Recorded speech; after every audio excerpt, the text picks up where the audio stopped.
जी, नमस्कार आप सभी को। तो कैसे हैं आप सभी? उम्मीद करता हूँ आप सभी अच्छे होंगे, स्वस्थ होंगे और अपनी तैयारी भी बेहतरीन तरीके से कर रहे होंगे।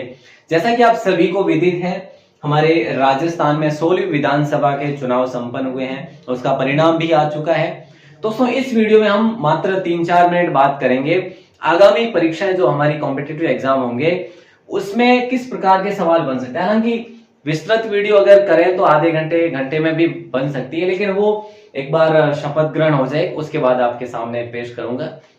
लेकिन अभी आपको कौन सी चीजें याद रखनी ये जरूर याद रखिएगा, किसकी कितनी सीटें आई है और किसकी बनने जा रही है सरकार। और जो इस बार राजस्थान में हुआ है वो तो भाई साहब करिश्मा ही एक प्रकार का कहा जा सकता है, क्योंकि आप सभी को विदित है कि युवाओं में जो है किस प्रकार का क्या था ये माहौल। देखो, वैसे हम राजनीति करने नहीं आए, मैं आपको कुछ करंट के 2-4 जो है टॉपिक बताने आया हूँ।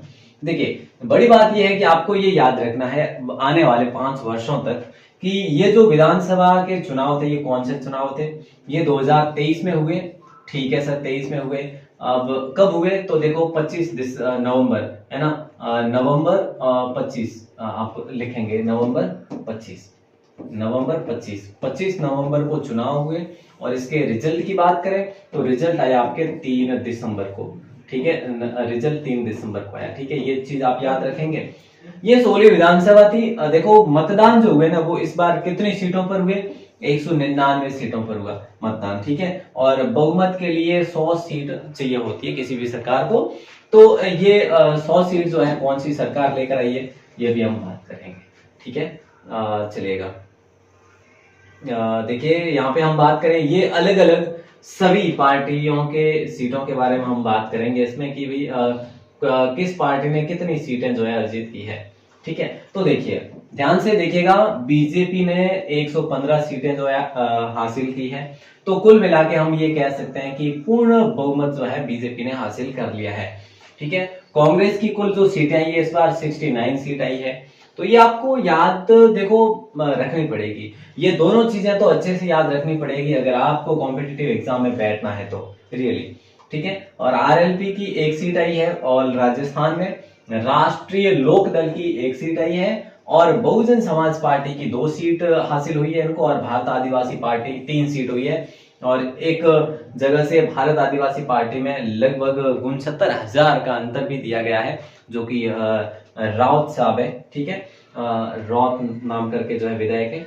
और निर्दलीय की बात करें, निर्दलीय 8 सीटें मिली है और पूर्ण बहुमत बीजेपी को मिला। ये तो स्वाभाविक सी बात है, हमने देख लिया है।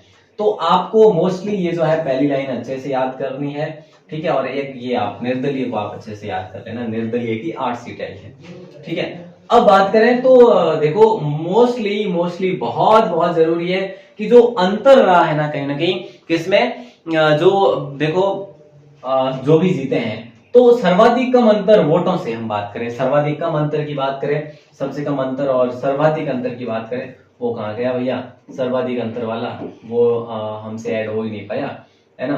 तो देखिए यहाँ पे मैं बता दूंगा आपको, कोई बात नहीं। सबसे कम अंतर देखते हैं पहले। तो सबसे कम अंतर की बात करें, सबसे कम अंतर रहा है 321 सीटों का। 321 सीटें नहीं, सॉरी, ये वोट जो है क्षेत्र जो है कोटपुतली से हुए थे। जीत हुई है भाजपा कैंडिडेट की हंसराज पटेल, श्री हंसराज पटेल की जीत हुई है।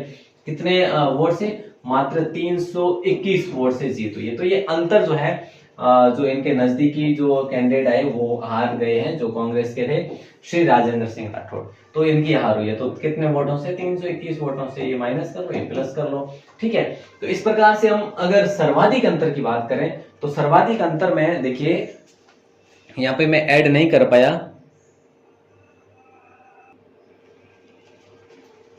देखिए सर्वाधिक अंतर की बात करें तो सर्वाधिक अंतर जो है, देखो क्षेत्र की हम बात करें तो विद्याधर नगर, है ना, क्षेत्र की बात करें तो विद्याधर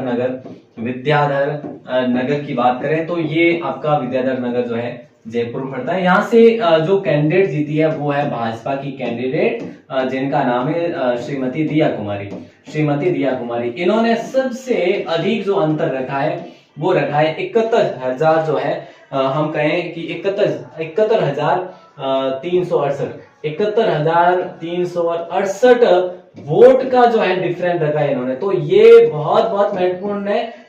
पिछली बार भी एग्जाम में पूछा गया था ये सवाल कि सर्वाधिक जो है अंतर किसने रखा। तो ये और यहाँ पे कांग्रेस के जो थे, कांग्रेस के जो हारे, इनसे जो सेकंड नंबर पे थे कांग्रेस के सीताराम जी अग्रवाल, श्री सीताराम अग्रवाल, ठीक है, सीताराम अग्रवाल। तो ये भी आप याद रख सकते हैं, इसमें कोई संदेह नहीं, क्योंकि एग्जाम में सवाल तो बनेगा, 100% बनेगा।